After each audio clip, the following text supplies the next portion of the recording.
안녕하세요, K입니다.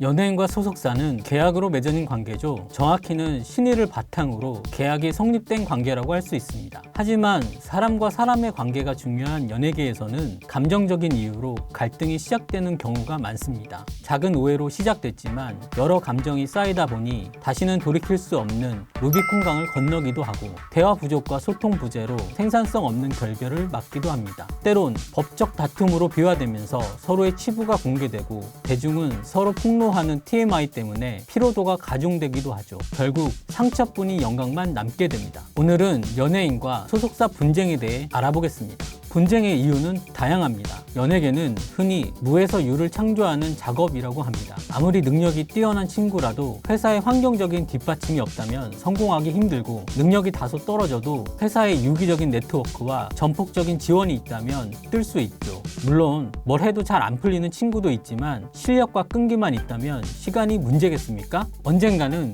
인정을 받게 됩니다. 그럼 왜 연예인과 소속사는 다툴까요? 첫 번째 이유는 신뢰입니다. 소속사는 자사 연예인을 홍보하기 위해 단히 노력합니다. 배우 회사의 경우 유명한 감독이나 작가의 작품이라면 작은 배역도 따내려고 하죠. 비록 역할은 작지만 향후 파생되는 이익과 시너지 효과 때문입니다. 하지만 배우 당사자는 회사의 제안이 탐탁지 않을 수도 있어요. 업계 용어로 살펴보면 내가 이제 남자 두세 번째, 여자 두세 번째 배역을 맡을 때인데 아무리 유명한 감독, 작가의 작품이라 해도 조회를 맞는 게 속상해.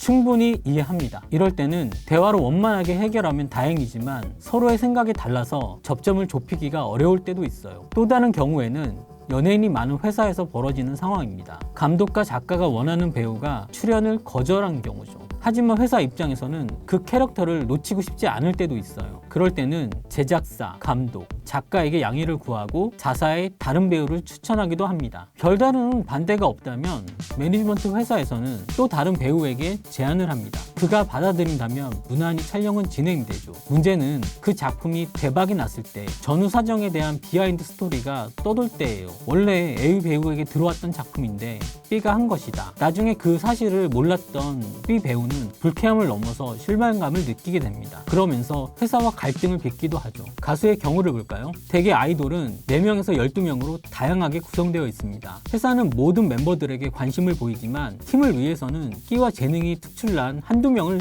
밀고 있어요. 한두 명만 부각되다 보면 다른 멤버들은 소외를 받고 상처를 입기도 합니다. 멤버들은 대의적으로 팀을 알려야 우리도 살기 때문에 그럴 수 있다, 괜찮다, 응원한다, 이런 생각들을 갖고 있지만 오늘 밤 주인공은 나야 나가 되고 싶은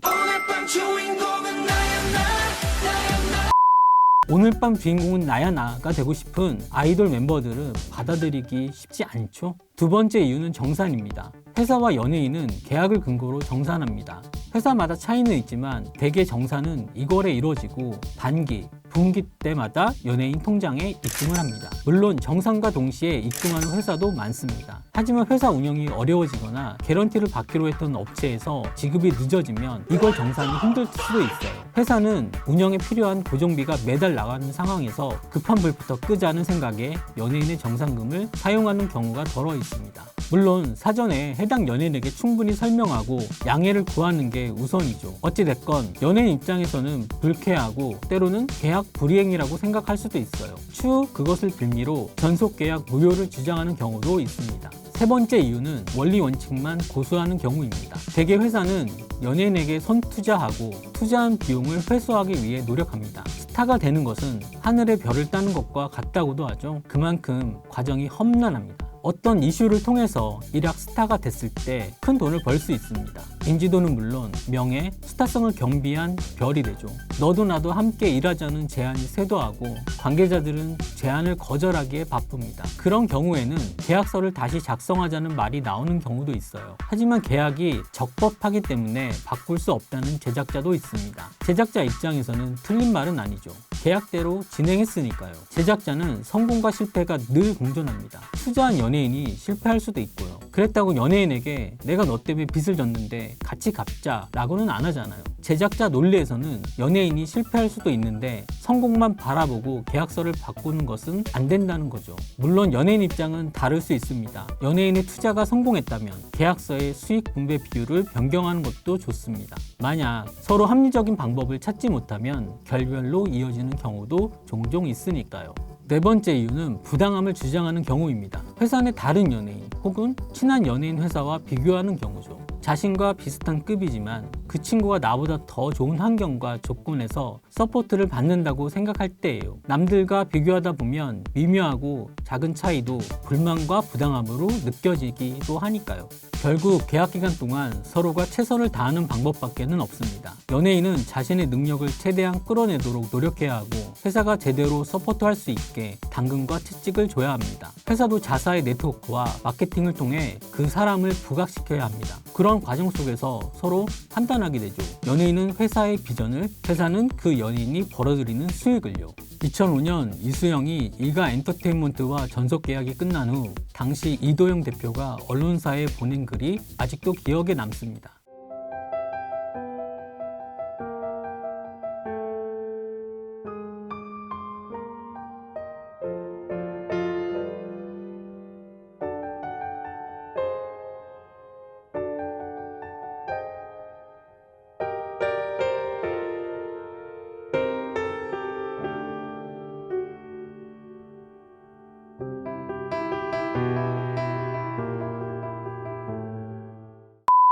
이도영 대표에 대한 평가는 차치하더라도 연예인과 소속사가 유종의 미를 잘 거두는 게 쉽지 않습니다.